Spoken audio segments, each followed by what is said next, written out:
Idol, ngayong tag-init, paano mag-burn ng fat and gain muscle? Burn ng fat, calorie deficit. Malaking tulong ang L-carnitine.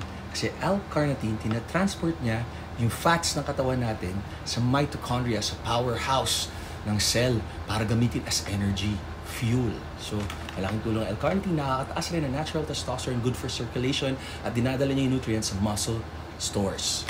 And then, always hydrate with water. Lalagyan ko ng EAA, Essential Amino Acids. Kaya essential yan na gagawa ng katawan natin. So, mahalaga yan. At nakuha ko kagad yung order ko within 30 minutes.